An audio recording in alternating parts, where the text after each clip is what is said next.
Vamos começar os nossos trabalhos e lembrando sempre a vocês, né, que a gente está trabalhando com competência e o tema competência, ele está pautado para nós naquele texto que a gente disponibilizou no começo do ano. Então, eu pergunto a vocês aí, alguém tem alguma dúvida da aula passada, dos questionamentos sobre aquilo que a gente discutiu na última aula?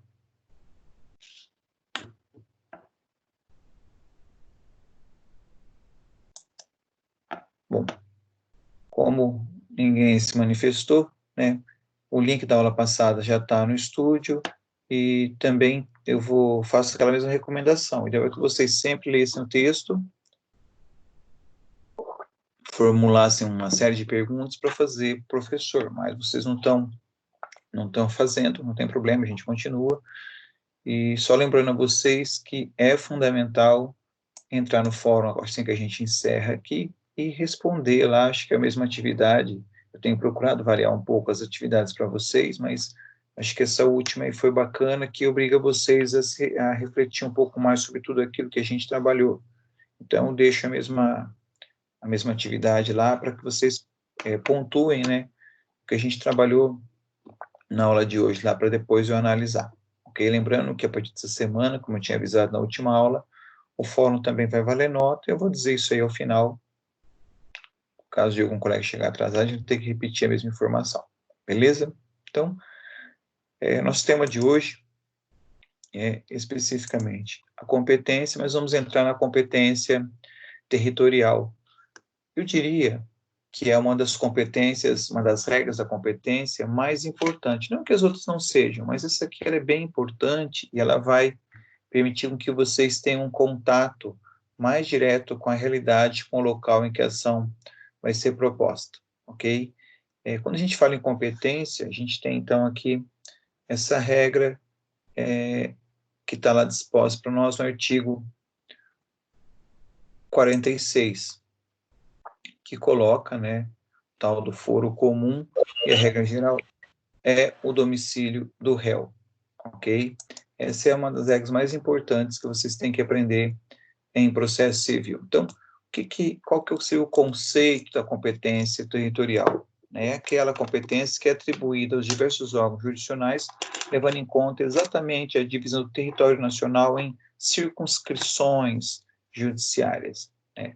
A expressão circunscrição judiciária, a gente utiliza ela muito mais para a Justiça Federal, né? Então, você vai ver que a Justiça Federal utiliza, a Justiça do Trabalho utiliza, sendo que na Justiça Estadual, a expressão mais comum que a gente encontra é a definição de comarca, ok? Mas circunscrição judiciária ou comarca são a mesma coisa, são palavras sinônimas. Então, retomando aqui, né, o foro comum é aquele em que eu tenho lá a ação vai ser proposta no domicílio do réu.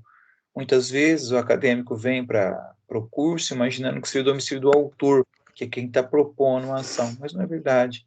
Em regra, é no domicílio do réu. Haverá momentos, haverá ações, nós vamos falar delas hoje ainda, que seria o domicílio do autor, mas isso são as exceções. A regra geral é que seja no domicílio do réu. E quando a gente fala réu, pouco importa para nós se é pessoa física ou se é pessoa jurídica. E o que define isso para nós, né, ser o domicílio do réu, é exatamente o já mencionado artigo 46, que eu mencionei na aula passada, mas, se não me engano, mais à frente eu tenho a transcrição desse artigo para vocês poderem acompanhar o teor dele.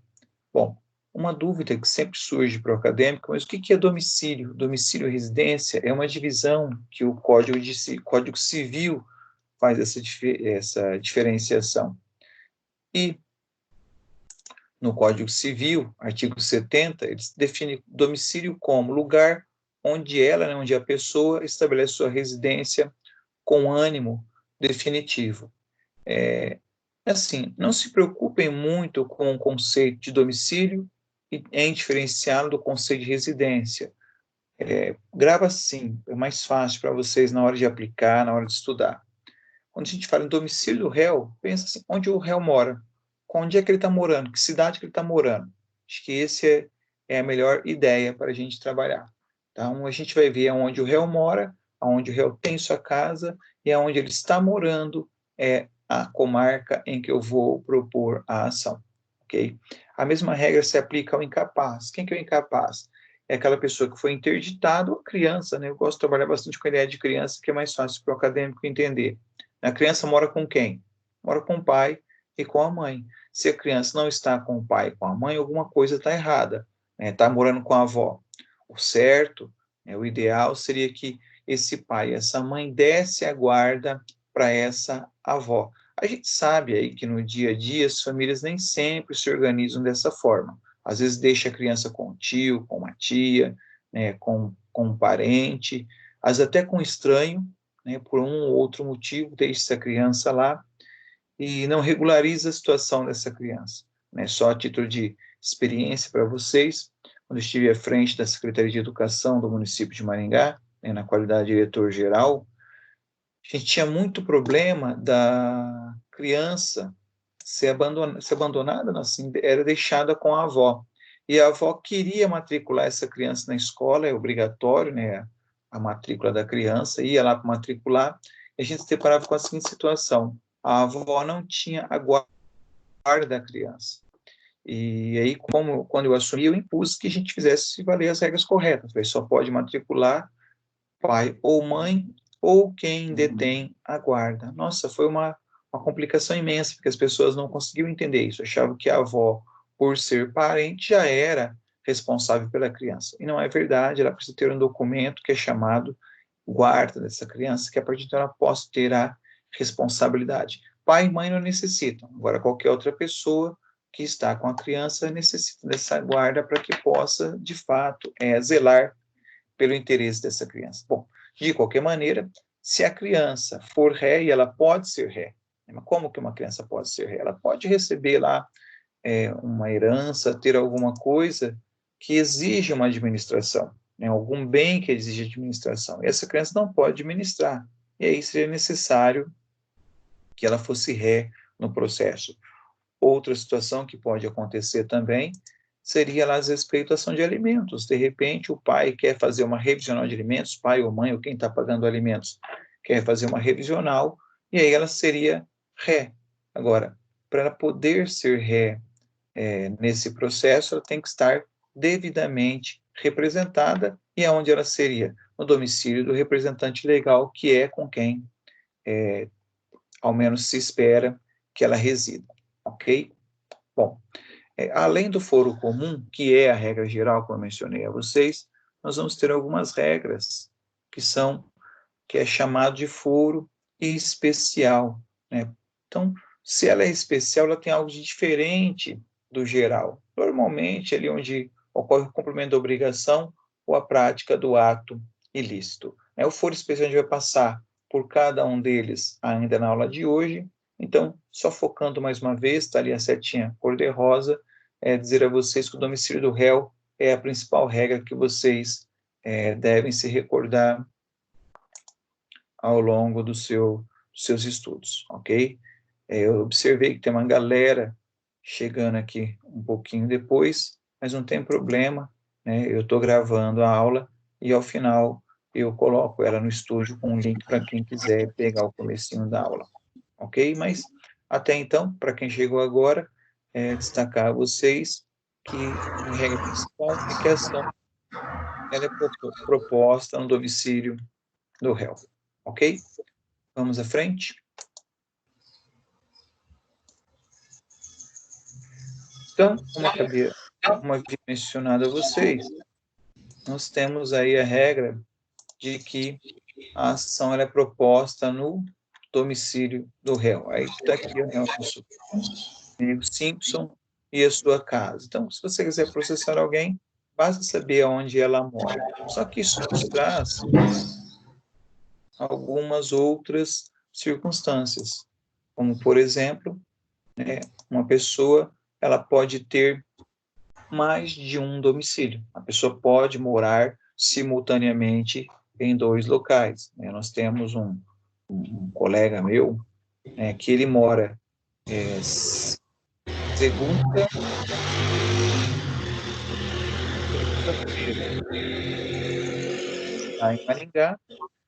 Terça a quinta-feira ele mora em São Paulo, trabalha em São Paulo, e o restante da semana, né, ele volta, né, sexta, sábado, domingo, ele passa com a família aqui em Maringá. Então, aonde que ele será processado?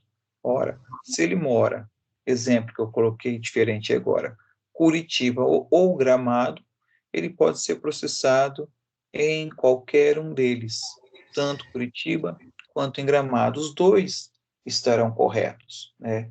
E acaba sendo ali, né, mais uma vez, também o domicílio do réu. Então, se ele tem mais de uma casa, tanto faz, né? Se ele reside, né? Se ele tem dois endereços, ele vai poder ser demandado em qualquer um deles, ok? Ainda, pessoal, sempre digo, se tiver alguma pergunta, é só ligar o microfone aí, me interromper, fiquem à vontade, tá bom?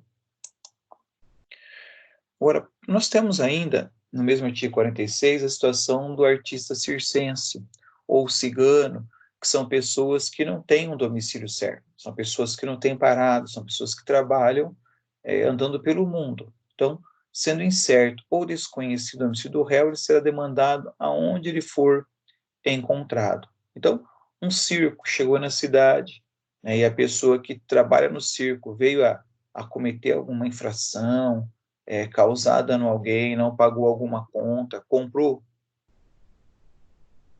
e não pagou, contratou e não pagou, o que pode ser feito? Ele pode ser acionado na justiça como qualquer outra pessoa. Ele vai ser processado aonde? Vai ser processado aonde ele for encontrado. Então, se ele ainda está em Maringá, vamos processar ele em Maringá. Mas vamos imaginar que ele saiu de Maringá e foi para uma cidade vizinha, foi para Londrina, né? Se eu sei que ele foi para Londrina, ótimo, eu já posso entrar com ação contra ele lá em Londrina. Ou seja, aonde eu estou encontrando essa pessoa. É claro que pode acontecer, né, de um circo sair de uma cidade, eu não saber para onde essa cidade foi, ou ciganos que não anunciam para onde estão indo, né? Então, o que acontece? Aí você vai poder demandá-lo no domicílio do autor. É claro que quando você processa o réu no domicílio do autor, nós vamos ter um outro problema, que nós vamos precisar do endereço dele para poder fazer a citação desse réu. Então, se eu sei que ele está em Maringá, é fácil. Entro com a ação aqui, vou pedir a citação aqui. Se eu estou em Londrina, entro com a ação em Londrina, vou citar Londrina. Agora, se eu não sei onde ele está, eu vou entrar com a ação na cidade do autor e aí vou ter que localizá-lo de qualquer maneira para poder efetuar a citação desse réu. É claro que mesmo processando ele na cidade onde ele se encontra, Maringá, nada impede que na hora da citação a gente tenha dificuldade que ele possa ter ido para outra localidade. Mas aí é um outro problema, que é o problema da citação. Nós vamos ter que buscar o endereço desse réu para poder citá-lo. Para facilitar, muitas vezes você está aí na dúvida, mas espera, e se eu não conseguir achar ele? Não tem problema, a gente faz a citação desse réu por edital, né? A gente vai aprender quando e como é que cabe a citação por edital. Nesse primeiro momento, a gente está aprendendo aonde propor a ação. Depois que a gente propõe a ação, aí a gente tem que procurar o réu para que ele possa efetivamente ser citado. Então, resumindo, se o réu tem domicílio certo, é no seu domicílio. Se ele tem vários domicílios, qualquer um deles. Se ele não tem domicílio certo, se é em certo local que ele reside, ele será processado aonde quer que ele esteja, onde ele esteja naquele momento residindo temporariamente, ou pode propor ação no domicílio do autor, ok? Professor, mas ele é artista circense, mas tem domicílio. Vejam, não tem problema, você pode propor ação no domicílio em que ele mora, que ele tem residência fixa. Agora, se ele tem uma residência fixa e mora no circo, concorda que ele acaba caindo também na regra anterior? Ele tem dois domicílios, ele tem o domicílio dele do circo, onde ele mora, mas também tem um domicílio fixo em Curitiba. Você pode optar ou Curitiba ou aonde ele se encontra. É uma regra bem complicada essa do 46, parágrafo 2º, porque o processo a gente sabe que é uma coisa um pouco demorada. Então, acaba sendo mais cômodo para o autor, já que é uma opção, né, já que é uma opção, acaba a ação sendo proposta, acaba que a ação acaba sendo proposta no domicílio do autor, ok? Mas ainda temos mais uma regra, que é, né, quando o autor não tiver domicílio ou residência no Brasil. Então, quando o réu não tiver domicílio ou residência no Brasil, a ação será proposta no domicílio do autor.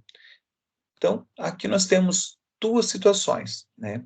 Que é essa que vai até aqui o autor. Este também, se estiver fora do Brasil, a gente vai falar daqui a pouquinho. Então, pode acontecer do réu não ter domicílio ou residência aqui no Brasil. Então, ele mora, por exemplo, na Austrália, ele é réu, né?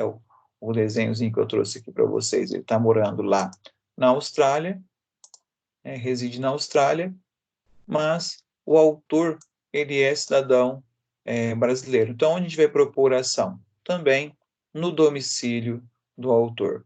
Lembra que eu falei a vocês? A regra geral é o domicílio do réu. Nós não vamos ter dezenas é exagero mesmo, nós vamos ter várias situações em que eu posso propor ação também no domicílio do autor. Então, mais uma vez, se o réu não mora no Brasil, não tem problema.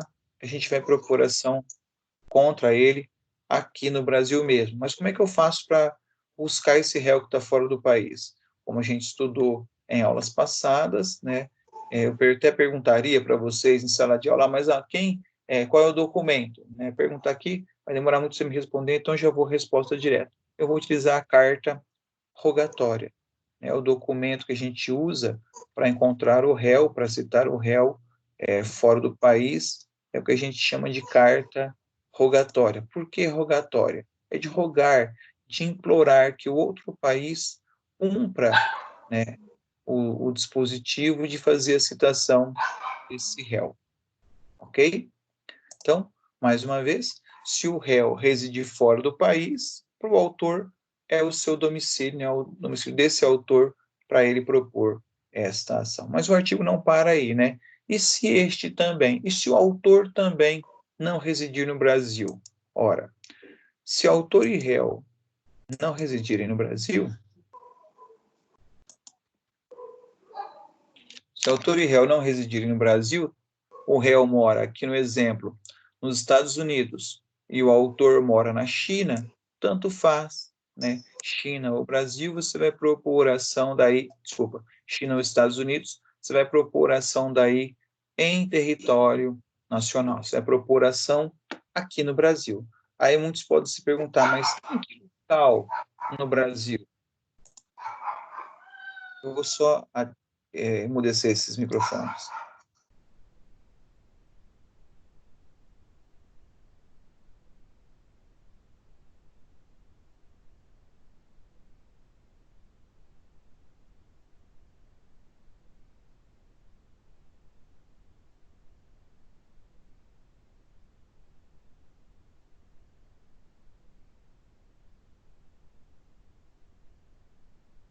Quando eu mudei o microfone de vocês, o meu também fica mudo aqui, por isso que eu parei um pouquinho. Mas, voltando então.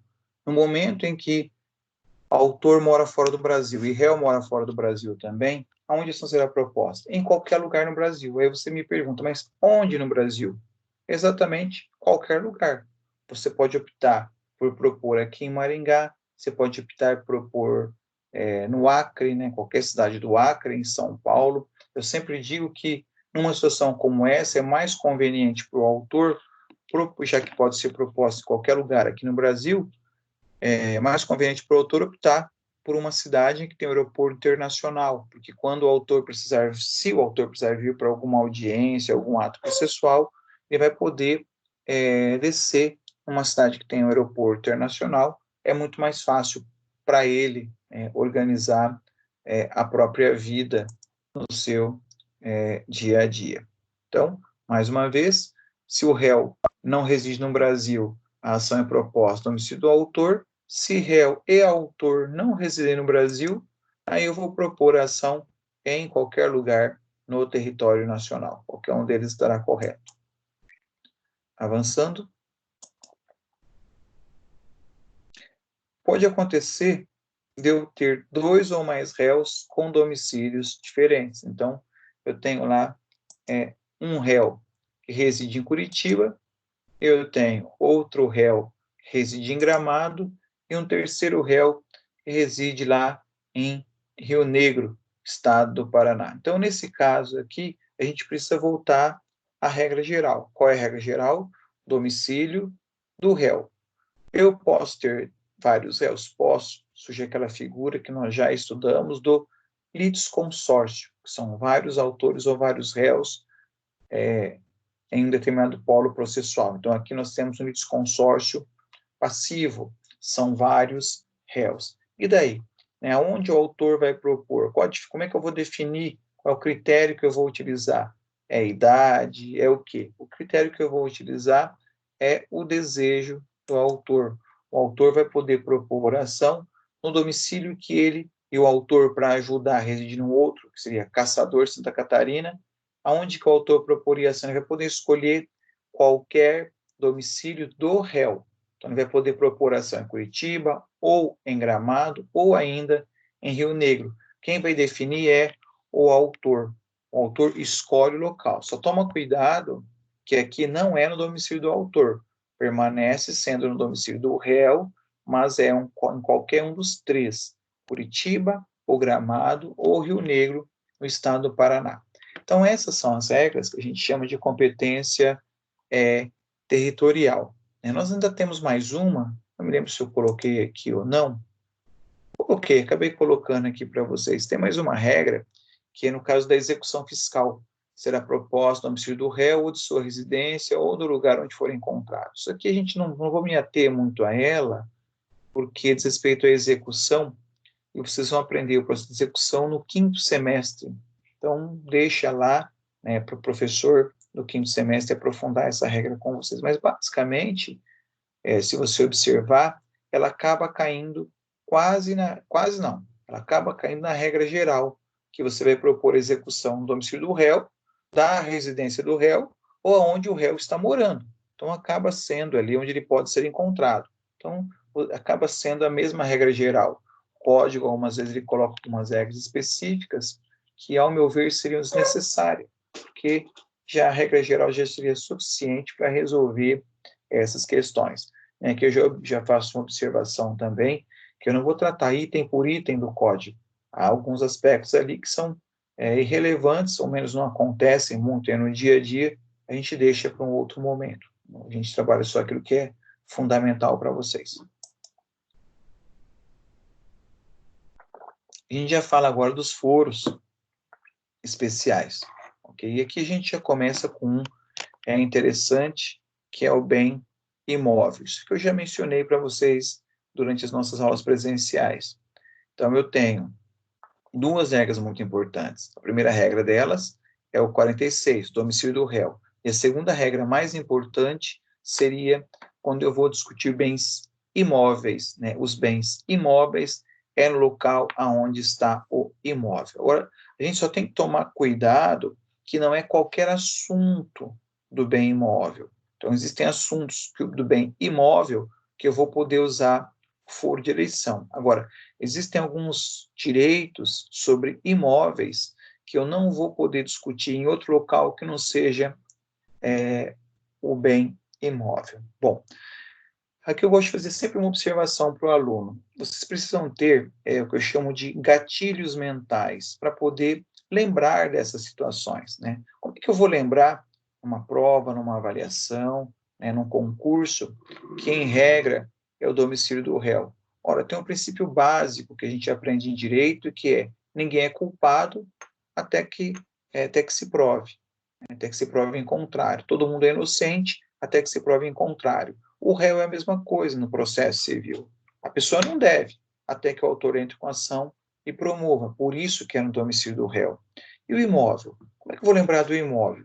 Pensa assim, muitas vezes o juiz pode querer, pode ter interesse, o juiz pode fazer isso, ir até o local do imóvel para ver as condições desse imóvel, para medir, vamos dizer assim, esse imóvel, caso queira.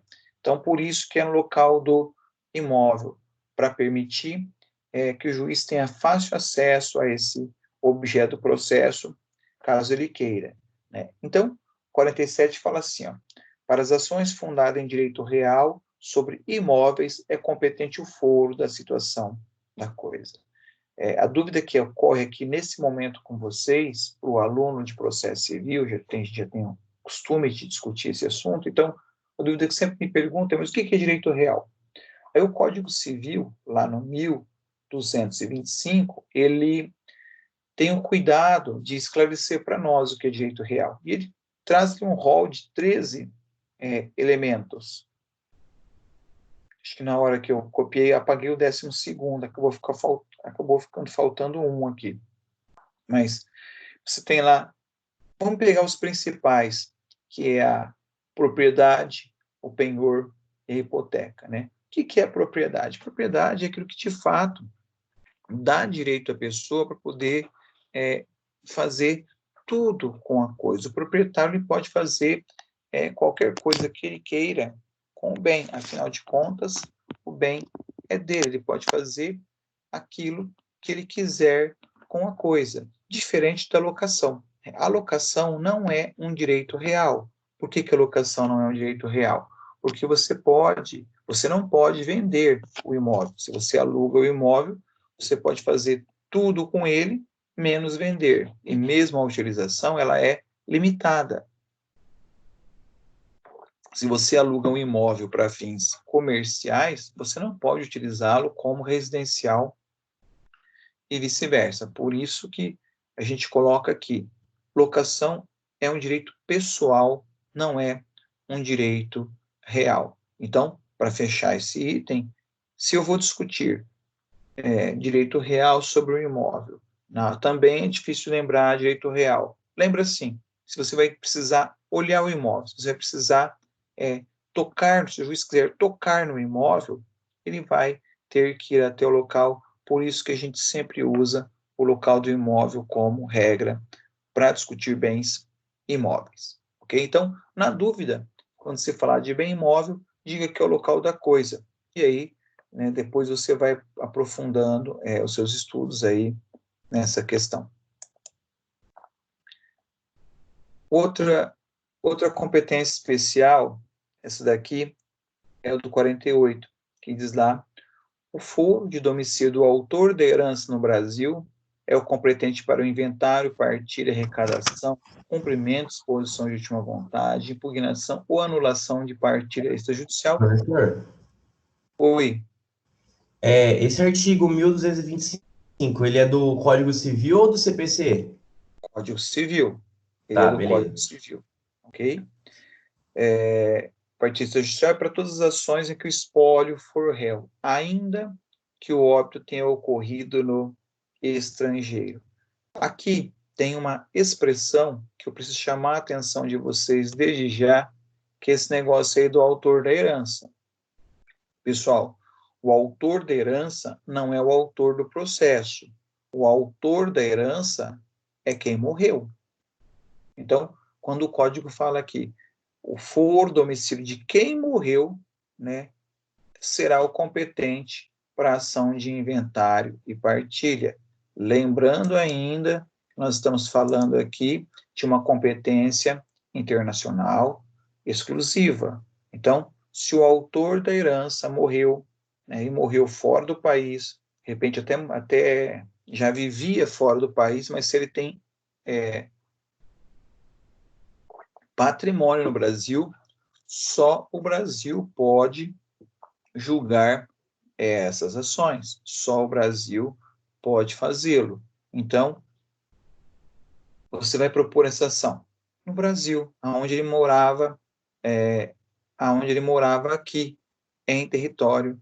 Quando ele morava em território nacional, onde ele morava seria o local para a propositura da ação. Na prática, né, no dia a dia processual, a pessoa acaba seguindo a regra de propor o imóvel na situação dos bens. É muito mais fácil isso aí, né? Embora o artigo seja muito específico, 48, parágrafo único, ele fala assim, ó, se o autor da herança não possui domicílio certo, é competente o foro da situação dos bens imóveis, havendo vários imóveis, em qualquer um deles não havendo bens imóveis, o foro de qualquer dos objetos dos bens do espólio. Então, na prática, os familiares que vão discutir o inventário, os que estão vivos, né, vão propor ação no domicílio do autor, em qualquer um deles ali, tá bom? Mas, sempre lembrando, eu acho que aqui a regra fundamental desse assunto é exatamente essa questão de ser uma competência exclusiva. Só o Brasil é quem pode estar julgando esse tipo de ação. Então, aonde ele morava no Brasil é que será o local para propor a ação. Se ele não tinha residência no Brasil, vai optar pela localidade dos bens. É muito mais fácil. Agora, como eu disse a vocês, muitas vezes ele morava muito distante, né? Os herdeiros moram todos, vamos dizer assim, os herdeiros moram todos em São Paulo, mas ele morava na praia, morava lá no Guarujá. Então, normalmente os autores vão poder propor essa ação no domicílio deles. E aí pode surgir uma dúvida para vocês, mas espera um pouquinho. O professor está dizendo que tem um domicílio, que é onde ele morava, e os herdeiros propõem outro lugar. Pessoal, uma observação que nós já fizemos, mas eu repito. Quando eu estou falando de competência territorial, eu estou falando de uma competência relativa, ou seja, ela pode ser alterada, ela pode ser modificada. Aqui, como a única pessoa que poderia reclamar seria o autor da herança que já morreu, não há nenhum problema dos autores proporem ação em outra localidade. Se ninguém reclamar, não há problema desta ação de permanecer, porque é uma competência relativa, uma competência que ela pode ser alterada pela vontade das partes. Ok? Outra competência territorial é quando fala do ausente. Aqui essa competência ela tem uma série de palavras que não é do dia a dia, às vezes o aluno não está muito acostumado, né? A ação em que o ausente for réu será proposta no foro do seu último domicílio. Também é competente para arrecadação, inventário e por aí vai, né? A primeira coisa que você precisa se perguntar, quem que é o ausente? A resposta que a gente sempre tem em sala, ausente é quem não está presente. Correto, não está errado não, né? Mas para fins de direito, ausente, né, é aquele que desapareceu e não deixou bens ou administrador para esses bens. Olha o que diz o artigo 22. Desaparecendo uma pessoa do seu domicílio, sem dela haver notícia, se não houver deixado representante ou procurador a quem caiba administrar os bens, o juiz, a requerimento de qualquer interessado ou do Ministério Público, declarará a ausência e nomear-lhe-á curador. Então, aqui a gente tem que pensar o seguinte, né? Se a pessoa sumiu, tem algum problema?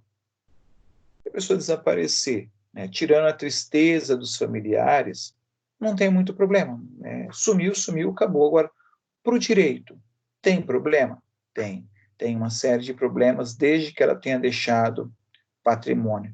Imaginemos aí, né, uma pessoa, né, que tenha uma grande empresa lá, o Luciano Hang da Avan. Imaginar que por qualquer motivo ele desapareceu, né? Pegou lá, comprou uma passagem, foi viajar, não deixou ninguém avisado. Né? Por quantos dias uma empresa do porte da dele consegue sobreviver sem ele à frente, sendo ele o diretor principal da empresa? Tem credores para pagar, salários para pagar, né, mercadoria para comprar. Como é que isso aí vai ser feito? Apesar de ter um grupo gerencial muito grande, acredito eu, ele vai precisar ter que alguém que administre as suas coisas. Então, se essa pessoa estiver ausente, precisar ser processada, ela será processada no seu último domicílio. Né? E por que no último domicílio? Como é que eu vou lembrar desse negócio? Ora, se a pessoa desapareceu, se a pessoa está ausente, a hora que ela for reaparecer, ela vai reaparecer em regra aonde? No seu último domicílio. Né? Isso, pelo menos, é a situação do homem médio, coisas que acontecem no dia a dia do direito. Agora, Nós temos no Brasil alguns casos, por exemplo, o falecido, hoje declarado falecido, Ulisses Guimarães. Talvez não seja nem do tempo de vocês, mas ele era um político que saiu de helicóptero, o helicóptero desapareceu. Na verdade, depois encontraram destroços do helicóptero no mar, mas o corpo dele nunca foi encontrado. Então, ele foi declarado ausente. Depois, com o tempo, o processo de ausência, ele é um processo específico, né, com muitas regras, com prazos. Depois de ausente, ele é declarado morto, né? Ele é declarado como morto, mas isso depende de um outro processo, é uma outra situação. No momento, nós estamos preocupados com a administração desse patrimônio. E aí, como é que faz? Propõe-se as ações no seu último domicílio, se ele precisar ser réu. Na verdade, acaba caindo na regra geral, como eu falei a vocês, né? Domicílio do réu. Ela é a regra mais importante. Se você aprendeu a do 46, todo o resto aí vai ser, serve de um grande suporte para você. Outra regra especial é essa aqui. Acho que essa aqui eu já mencionei para vocês lá atrás, né, que é a do incapaz. A ação em que o capaz for réu será proposta no domicílio de seu representante legal. Quem é o incapaz? O incapaz normalmente é criança. Eu trouxe essa fotinha maravilhosa ali, ó. É aquela criancinha pequenininha, aquele bebezinho, né? Ele vai ser representado por quem? Pelo pai ou pela mãe ou por algum adulto. E aonde esse adulto mora é com quem essa criança vai estar. Mas a gente não pode generalizar incapaz como uma criança. Eu posso ter adultos que também serão interditados. Por exemplo, uma criança que nasce aí vamos pensar aqui, com autismo severo. Né? Nós temos na família da minha primeira esposa um menino que hoje tem seus 30 anos de idade e ele é autista severo. Então, ele não tem nenhuma capacidade de gerir a sua própria vida. Então, para que ele possa ter a gestão dos seus bens, ele precisa ser interditado. Mas, professor, como é que uma criança dessa tem bens? No caso dele especificamente, o pai acabou falecendo e deixando aí para ele um patrimônio que a família, né, deixou para ele como herança, e a família tem que administrar essa questão. Então, ele precisou ser interditado. Então, ele é considerado incapaz. Quem representa ele, no caso, é a mãe. Então, aonde essa mãe reside é aonde essa ação será proposta, porque a lei parte do pressuposto que o incapaz estará sempre junto do seu representante legal. E se não estiver? Se não estiver, não tem problema. A gente vai continuar propondo a ação em face do representante, que é aquilo que a lei estabelece. A gente tem que tomar muito cuidado com a situação de fato e com a situação de direito. Se de fato ele está morando em outro local, está errado. A situação de direito diz que ele deveria estar com seu representante legal. Então, se eu quero processar o incapaz, qual é o local que eu faço? Vou propor essa ação no domicílio do seu representante, mesmo que o incapaz, imaginemos uma situação errada, mesmo que o incapaz não esteja residindo com o seu representante. Aqui no caso, né, do exemplo que eu dei, inclusive ele é maior de idade, mas por ser interditado, o que prevalece é a interdição. Ok? Avançando um pouco. Aqui é uma outra ação Doutor, também. Oi, eu estava com uma dúvida. Vamos diga. supor assim, eu estou viajando, eu estou em outro estado e eu moro aqui no Paraná. Aí você também está viajando, só que, por exemplo, assim, sei lá, você é do Distrito Federal e a gente acaba colidindo num acidente de trânsito em Santa Catarina, por exemplo. Aonde que vai ser proposta essa ação? Essa ação vai ser o último slide nosso. Ela vai ser Ah, tá. proposta ou no domicílio do autor ou no local do acidente. Mas, né, como também tem a regra geral, se você quiser abrir mão do seu domicílio do autor ou local do acidente, quiser propor no domicílio do réu, como uma competência relativa, não tem nenhum problema. Mas a Mesmo se legislação, os dois estiver errado? mesmo se os dois estiverem errados, na verdade, você vai ter duas situações. Mas assim, aguarda um minutinho, para hora que eu chegar lá, a gente poder, eu até já vou para ela direto, eu já explico ela e depois falamos dos demais. Tá bom. Aqui. Essa regra está no 53, inciso 5º. Será competente o foro de domicílio do autor ou do local do fato, para ação de reparação de dano sofrido em razão de delito ou acidente de trânsito, inclusive aeronaves. Então, vamos imaginar o seguinte, né? José, ele reside em Londrina e Luiz reside em Maringá, ok? E colidiram o veículo deles em Curitiba. Quando a gente tem colisão de veículos, como está destacado aqui no nosso slide, vocês vejam só, os dois veículos tiveram avarias. Amassou os dois carros, amassou o veículo do José e amassou o veículo do Luiz. Óbvio, que muitas vezes no acidente de trânsito está todo mundo certo, né? Ninguém nunca está errado no acidente de trânsito. Tem uma pesquisa que eu faço com os meus alunos, quem já bateu o carro? Aí você pergunta para ele, já até fiz essa brincadeira com vocês, você foi culpado? Via de regra ele fala que não é culpado, e via de regra ele estava devagar. Eu acho interessante porque ninguém anda rápido, ninguém é culpado, mas tem acidente todo dia. Mas teve o acidente, eu preciso consertar esses carros. Imaginamos então que o José vai propor a ação. Então o José mora em Londrina, o acidente foi em Curitiba. Ele vai propor ação contra Luiz, que mora em Maringá. Então, pelo 53, o José vai optar ou Londrina, que é o seu domicílio, ou Curitiba. Onde que é mais fácil de propor a ação? Óbvio que é o domicílio dele, domicílio do autor. Ele acaba propondo a ação dele em Londrina. Só que Luiz também se acha inocente. Então, Luiz pode propor a ação? Pode. Vai propor a ação aonde? Maringá, que é o domicílio dele do autor, ou Curitiba, que é o local do acidente. Em regra, ele vai fazer o quê? Ele vai propor a ação dele em Maringá, que é muito mais fácil para ele poder responder ao processo. Aí nós vamos ter uma situação bem interessante, né? José propôs a ação dele em Londrina e Luiz propôs a ação dele em Maringá. Só que vocês precisam concordar comigo. São ações que têm a mesma causa de pedir. Qual é a mesma causa? O acidente. Ora, se eu tenho duas ações em trâmite, aonde a causa de pedir é igual, a gente chama isso de ação conexa. Então, eu vou precisar, conexão por slide da aula passada, salvo engano, conexão me leva à reunião das ações. Essas ações entre José e Luiz serão julgadas por um único juiz, que será o de Londrina ou de Maringá, né? Que será julgado, na verdade, pelo juiz que recebeu primeiro o processo. Quem começou o processo primeiro vai ter aí a preferência. Não sei se respondi, Marlon, a você, colegas, se ficou claro.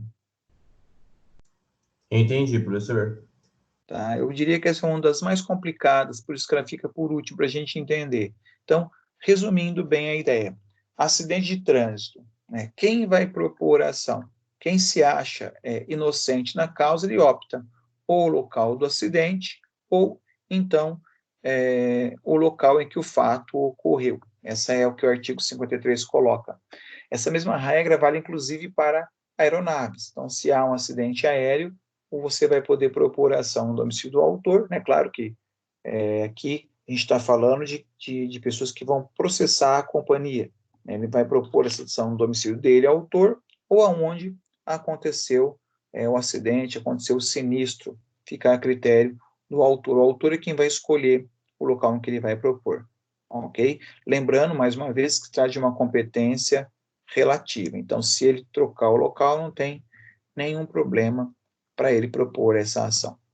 Bom, é isso aí, pessoal. Tendo dúvidas, sempre perguntem que eu vou explicar a vocês. Nós temos aqui uma ação que mudou um pouco, que foi a ação de divórcio, mudou com o novo Código de Processo Civil. Uma mudança que, na minha concepção, eu não gostei, né? Achei que a outra ela era melhor, mas aqui ficou mais igualitária, digamos assim. Para quem não tem conhecimento, até 2015, as ações eram propostas no domicílio da mulher. Então, o casal se separava e a ação era proposta do domicílio da mulher. A mulher tinha essa prerrogativa. Agora mudou. Hoje é competente o foro para ação de divórcio, separação, anulação de casamento, reconhecimento ou dissolução de união estável.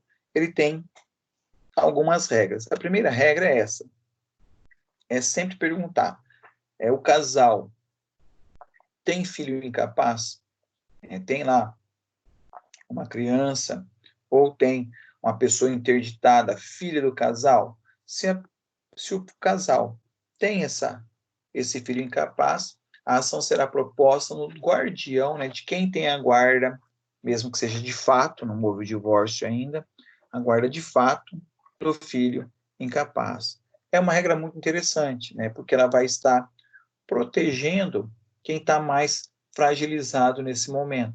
Você há de convir comigo, se a pessoa, né, o pai ou a mãe, ficou com uma criança, vai ser muito mais difícil para ela, né, trabalhar, organizar a vida, já que ela está com um filho incapaz. Se for uma criança ou uma pessoa interditada, uma pessoa que seja doente, tem algum tipo de deficiência física ou deficiência mental, que gere uma incapacidade, é muito mais custoso para ela ter que gerenciar a própria vida e a vida dessa criança. Por isso que a lei, ela cria essa proteção.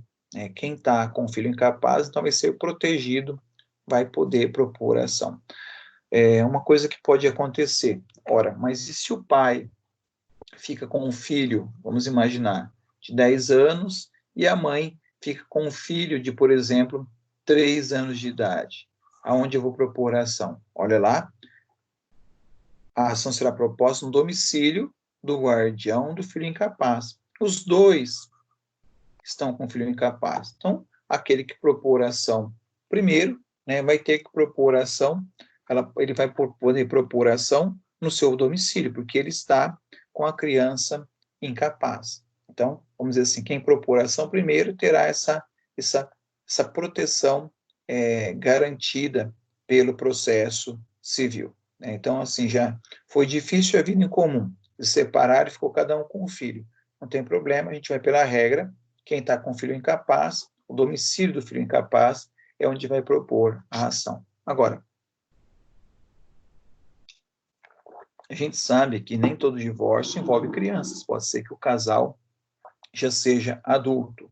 Se não tem crianças, eu vou para a segunda regra. Né? Se não tem, eu falo muito em criança, mas não é criança, incapaz. Né? Se não tem incapaz, eu vou para a segunda regra.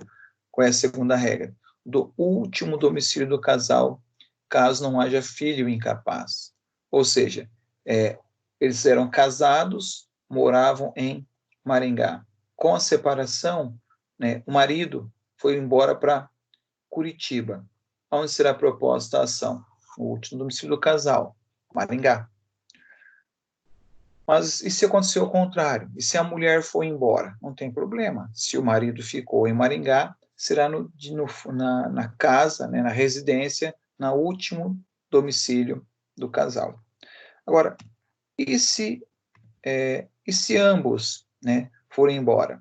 Né, se moravam em Maringá, foi cada um para um lado. Do domicílio do réu, seria uma das partes que residiram no antigo domicílio do casal. Então, se um foi embora para Curitiba, um foi embora para Londrina, aí volta de novo a regra geral. Né? Qualquer local, o domicílio do réu será o local adequado para a propositura da ação. Agora, recentemente, teve uma alteração, 18 ou 19, acho que 19 foi essa alteração, que é para o caso de violência doméstica. No caso de violência doméstica, o domicílio da vítima da violência doméstica e familiar. Então, aqui é uma proteção que é dada à mulher ou ao homem vítima de violência. Ela que se refere, isso aqui é uma questão ainda que vai dar uma polêmica, porque ela fala assim, domicílio da vítima de violência doméstica e familiar nos termos da lei 11.340. Essa lei é a Lei Maria da Penha, é uma lei que vai proteger a mulher. Então, a mulher é protegida, mas certamente o legislador, o Poder Judiciário, eu acredito, eu não verifiquei como é que estão os julgamentos até então, mas vai dar uma interpretação extensiva a essa norma, que é qualquer tipo de violência doméstica, embora a gente saiba que, infelizmente, a maioria da violência doméstica se dá do homem para com a mulher, esporadicamente a gente se encontra também com a violência ao contrário, da mulher para com o homem.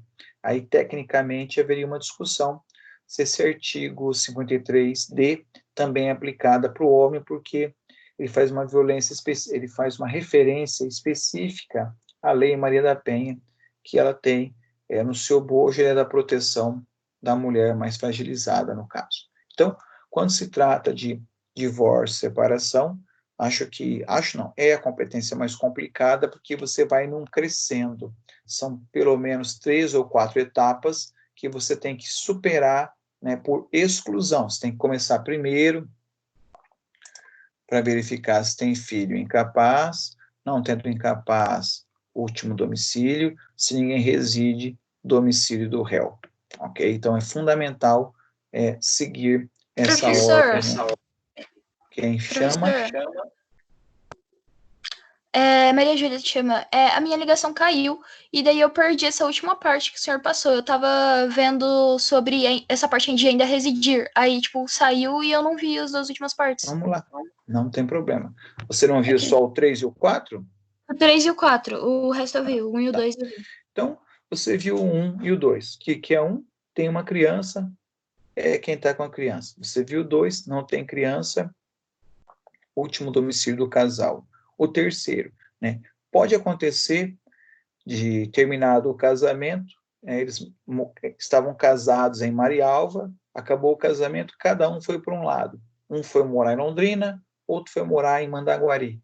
Então aí você vai propor ação no domicílio do réu. Se o marido quer o divórcio e ele está morando em Mandaguari e a esposa foi para Londrina, ele vai ter que propor ação em Londrina, que é o domicílio do réu. Então, se ninguém, para ficar fácil de lembrar na hora de estudar, se nenhum dos dois, né, se ninguém do casal permaneceu no antigo endereço da última cidade, na mesma cidade, né, não é na mesma casa, é na mesma cidade, se nenhum deles está na mesma comarca, aí vai seguir a regra geral, que é o domicílio do réu, ok?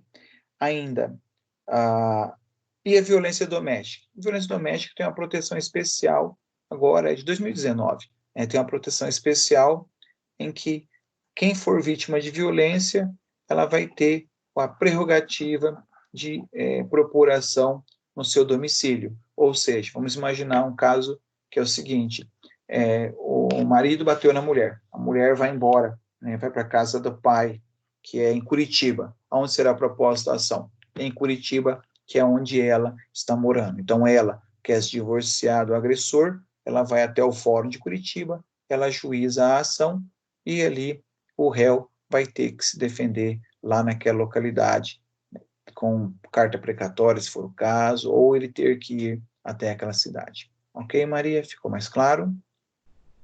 Ok, ficou sim, professora. Obrigada. Por nada. Alguém tinha outra pergunta? Avançando, então. Nosso próximo assunto, também um fácil de lembrar, que são a ação de alimentos. Também, qual é o gatilho que a gente vai usar? Vamos lá, ação de alimentos. Ação de alimentos. De domicílio ou residência do alimentando, para ação em que se pedem alimentos. Então, para que serve alimentos? Para poder dar subsistência para a pessoa, para poder sobreviver. Então, nada mais justo que ser proposto no domicílio de quem está pedindo. Então, vamos pensar de novo na criança. Se a criança precisa de uma pensão alimentícia, ela mora com quem? Mora com a mãe. Onde a mãe mora? Maringá. Onde eu vou propor ação? Maringá, que é o domicílio de quem pede os alimentos. Uma forma, então, de proteger quem está precisando desses alimentos. Então, aqui é uma exceção, né? Vamos dizer de outra forma. Ação de alimentos é domicílio do autor. Então, quem está propondo ação de alimentos tem o privilégio, tem a prerrogativa de propor ação no seu domicílio. Lembrando que a ação de alimentos... Oi? Uma pergunta. Diga. Vamos supor que o pai dessa criança, ele seja um desempregado, um viciado em drogas, e a mãe dele é uma viúva e só tem um salário mínimo. Como que fica isso? A mãe da criança? Não, a mãe do pai, no caso a A avó. avó da criança. Isso. Bom, vamos lá. A ação de alimentos ela é devida entre os parentes, relação de parentesco. Então, quem está mais próximo? Quem responde pela criança é o pai e a mãe. Na ausência do pai e a mãe, vô e vó. Na ausência do vô e da vó, tio e tia.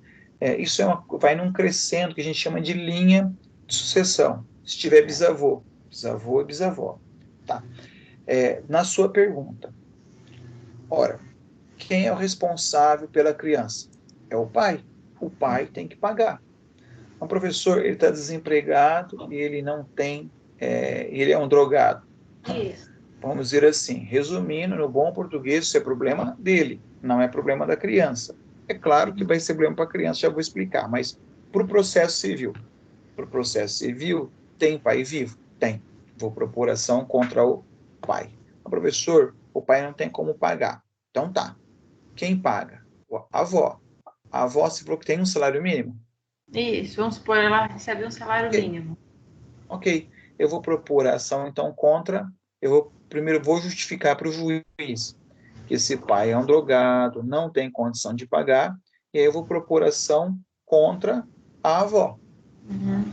Só que observe, não mudou a regra. Seja contra o pai, contra o avô, contra quem quer que seja, será o domicílio da criança, digamos assim. Então, o fato do pai não ter renda outorga responsabilidade à avó. Ah, mas a avó ganha pouquinho. Então, mas a avó vai ter que pagar. E se for sentenciada e não pagar, a avó vai presa. Professor, isso é justo? Depende do ângulo que você está olhando. Se você estiver olhando do ângulo da avó, você pode até achar muito injusto. Mas se você olhar do lado da criança que ela precisa, nada mais do que justo. Né? Se você olhar socialmente, quem é responsável pela criança? É o pai. Mas se o pai tem aquela condição ruim, de quem é a culpa? Né? Provavelmente possa ser da criação desse pai, da forma que ele foi educado. Então, lá em última escala, o vô e a avó são responsáveis pela criança. É que existe essas regras familiares, são regras muito fortes, mas que a sociedade contemporânea acabou abrindo mão por conta do individualismo das pessoas. Né? Cada um cuida de si e a vida que segue. Não é bem assim. Né? Se você pegar a história do direito, lá no passado, pai e mãe eram responsáveis por toda a eternidade pelos seus filhos e filhas. Mas é que a questão social mudou. Mas a gente sempre tem que olhar os dois lados do problema. Não adianta ficar com dó da avó e esquecer da criança. Toda semana, uma vez por mês, a cada 2 meses, aparece uma reportagem num grande jornal mostrando lá uma senhorinha, às vezes de 80, 60 anos, presa por causa de pensão de alimentos. Dá pena, corta o coração. Mas ninguém mostra a criança que ficou sem os alimentos por isso. Porque se ela foi presa, porque os alimentos não foram pagos. E normalmente, sem nenhum preconceito social, isso acontece nas população que tem menos condição financeira. Então, a criança vai ter passado por muitos perrengues, né, para usar uma palavra aí até mais leve. Não sei se respondi a pergunta. Sim, respondeu sim. Muito Tá obrigada. bom? Então, às vezes a gente tem muita pena do vô e da avó, mas a gente às vezes não tem pena da criança, que é de fato o destinatário dessa norma aqui. Okay? Sim, mas no caso, o vô e a avó não pagando, eu posso ir direto para os tios, né? Aí você vai buscar um parente próximo. Se houver os tios também. Enfim, alguém tem que ajudar essa criança. E se não tiver ninguém na família, aí você vai para o Estado. Claro que você não vai entrar com uma ação contra o Estado, você vai ter que buscar aí assistência social de cada município que tem vários programas para poder apoiar os necessitados. Certo. Ok? Uhum. Fazer alguma coisa? Não, só isso. Então tá. Obrigada. Avançando, pessoal, acho que estamos concluindo já. ver aqui, acho que tem mais um slide só, salvo engano. Pessoa jurídica, né? Pessoa jurídica tem várias outras regras, como eu falei, não vou entrar em cada um dos incisos e artigos, porque vai repisar a mesma regra geral. Só quis falar aqui da pessoa jurídica, porque ela é tão importante quanto as pessoas. A gente sempre fala muito das pessoas, mas esquece das empresas. As empresas também é a mesma regra. Domicílio do réu, segundo o artigo 3º, do inciso 3º, artigo 53, o título está errado aqui. Eu deixei alimentos, mas não é alimentos, não. Aqui está errado. Isso aqui fui eu que acabei errando. Não é ação de alimentos, não. Isso aqui teria que, tecnicamente, apagar, porque nós estamos falando da pessoa jurídica que vai ser também acionada aonde ela tem a sua empresa. Ah, professor, mas eu quero processar a Havan. Aonde você comprou? Você comprou em uma das lojas da Havan. Você comprou na loja de Maringá? Então é aqui que você vai propor ação. Ah, mas eu comprei em Maringá, quero processar em Santa Catarina, lá em Laguna. Não. Você comprou em Maringá, qual é a loja que responde para você? É a Maringá. Ok? Então, pessoa jurídica, sempre lembrando, domicílio do réu.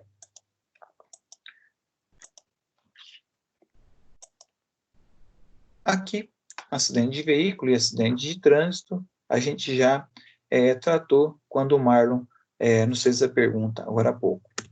Bom, visto isso, pessoal, parece que é uma aula rápida, né? De fato, a aula remota, a gente acaba aproveitando demais o tempo, porque a gente acaba falando direto. Né? Na sala de aula, a gente teria vencido esse tópico aqui com mais alguma delonga, certamente o pessoal faria mais perguntas na ação de alimentos, esse com vergonha aparece nessas aulas digitais. Era para ter menos vergonha, porque eu não estou vendo vocês, não obrigo a abertura das câmeras, ok? Mas, assim, esse era o conteúdo da aula de hoje. Lembrando a vocês que vocês precisam, encerrado aqui, ir lá para o nosso estúdio, ainda temos aí meia hora, né, para vocês poderem responder a questão lá do nosso estúdio, ok? Como eu havia prometido no começo da aula, a gente também ia falar um pouquinho da nossa avaliação. Na sexta-feira, a reitoria definiu, na quinta-feira, a reitoria definiu como seria a avaliação de vocês, ok? Então, como que ficou a avaliação de vocês? Vocês têm a EP, né, que já estava com vocês. A EP ficou definido que ela terá o valor de 2,5 pontos. Depois, vocês terão o fórum, como eu havia já avisado na quinta-feira, o fórum dessa semana, ele vale nota. Então, eu preciso, ou melhor, vocês precisam, né, entrar nesse fórum hoje, responder a questão hoje, e a resposta da próxima quinta-feira também, porque elas estarão valendo até 2,5 pontos. Então, eu prefiro que você faça isso, inclusive, durante o horário da aula. Quem fizer depois, eu vou ter que descontar alguns décimos ali, né, porque a proposta da atividade é que ocorra durante a aula, ok? Mas, assim, eu tenho que ver a qualidade daquilo que vocês estão escrevendo também. E depois nós vamos ter aquela que será a mais diferentona de todas para vocês, vamos ter uma avaliação, né, que vai acabar substituindo a nossa prova, que terá o valor de 5 pontos. Como será essa avaliação? Vai ser nos mesmos moldes da prova, com a diferença que vocês não vão ter que fazer uma sala de aula. Né? O professor, eu vou fazer, e os outros professores também vão fazer a mesma regra, eu até estou trabalhando já num calendário de provas que vai ser, no nosso caso, de 22, a reitoria estabeleceu de 24 a 30, mas como algumas turmas têm algumas turmas têm mais disciplinas, algumas séries têm mais disciplina, eu vou começar o nosso calendário de prova no dia 22 ao dia 30. Então, vai sair lá a data das provas. Então, no dia da prova, vamos imaginar que a minha prova seja numa segunda-feira. Então, segunda-feira, eu vou mandar para vocês a prova, ok? Eu mando a prova no horário da aula, abro a prova às 8 horas, e aí você vai ter você vai ter até as 8 horas do outro dia para responder essa prova. Então, a reitoria deu um prazo de 24 horas para que vocês possam realizar as atividades propostas nessa avaliação. Como eu disse, você vai ser nos mesmos moldes das avaliações que vocês fazem fisicamente. A única diferença é que vocês têm que estar atento ao comando do professor, né? Porque tem várias formas de postar essa prova. A orientação que eu estou dando aos professores é que sejam feitas via estúdio, né? Da mesma forma que eu entro cedo e disponibilizo o link para vocês, eu vou entrar cedo e vou disponibilizar a prova. Ela pode ser colocada como um arquivo digital, né? Lá naquela parte do estúdio, eu posso anexar, como eu estou anexando para vocês os slides, vou anexar lá um arquivo em PDF, né? Que vai ter as questões para você me devolver a resposta dela, e aí cada professor vai combinar com os seus alunos como será a devolução dessas respostas. Pode ser dentro do próprio ambiente estúdio, pode ser um e-mail que o professor criou. Eu, particularmente, estou muito propenso a desenvolver um formulário dentro do Google Forms, né? Para quem nunca viu, não se desespere, uma coisa muito simples. Da mesma forma que você usou o link da aula para entrar, você vai usar um link e vai abrir um formulário para vocês, vocês vão responder esse formulário lá na internet também, tá? Não traz nenhuma dificuldade, mas a dificuldade é que você vai ter que fazer um arquivo com as respostas, você vai fazer a resposta lá. Uma orientação que a reitoria deixou muito clara, e eu estou deixando claro aos professores, é questão de plágio, né? Às vezes um colega faz a pergunta e manda para o outro. Ora, o plágio, as provas que tiverem respostas iguais, a orientação é para que as provas sejam zeradas dos dois colegas, já que a gente não tem como saber quem copiou de quem, ok? Basicamente, essa que será a prova de vocês. Então, vocês vão ter 3 atividades, a EP que já está com vocês, o fórum, que é o que está acontecendo a partir dessa semana, por isso que eu peço, insisto, respondam esse fórum para que eu possa ter como avaliá-los. E a prova valendo 5 pontos. É claro que eu deixei bem claro na reunião com os professores na sexta-feira, e deixei bem claro para vocês aqui, não vai ser uma coisa do outro mundo, é aquilo que vocês têm condição de responder por aquilo que vocês estão estudando, pelo material que está sendo postado, né? No nosso caso, especificamente, se alguém teve a curiosidade de olhar, né, até estou com um livro em mãos aqui, a gente já estudou 224 páginas da obra do professor Humberto. E se fosse no presencial, não seria muito diferente, talvez a gente tivesse tido tempo de estudar mais coisa, que aí no presencial, certamente dava para acelerar bem mais os nossos trabalhos, do que aqui a gente tem que ir com mais calma com vocês, ok? Basicamente é isso, pessoal. Perguntas, dúvidas, questionamentos? Oi. Até a parte que você estava falando da questão da nota para assistir às aulas, como é que vai funcionar? Assistir às aulas? Nota? Então, assim, que vai participar das aulas aqui no estúdio, e aí da questão de nota, eu não entendi muito bem porque cortou. Tá. No estúdio você tem que responder o fórum. Essas respostas que você tem que terminar quando acaba a aula, está valendo nota em todas as disciplinas, inclusive na minha. Então, eu insisto para vocês, acabou a aula aqui, né, a gente desliga aqui, já vai para o fórum e faz um resumo do que a gente tem aqui, que a gente estudou. Né, aquilo que você foi anotando durante a aula, e também esses... Isso. Ideal. Se não quiser responder, fica aberto até às 24 horas, né, como eu estou deixando aberto para vocês esse material aí. Tá bom? Só que aí, tipo, se você responder depois das 9h40, aí, tipo, diminui a pontuação? Ah, com certeza, né? Tem que privilegiar quem faz a coisa no horário certinho. Entendi. Na verdade, a ideia não é punir quem não faz, mas privilegiar quem faz a coisa dentro do horário correto. Entendi. Mas, professor, por exemplo, hoje, a aula tá acabando agora 9h11, 9h40 ainda assim vai ser? Porque, por exemplo, eu tenho um resumo feito aqui no computador já.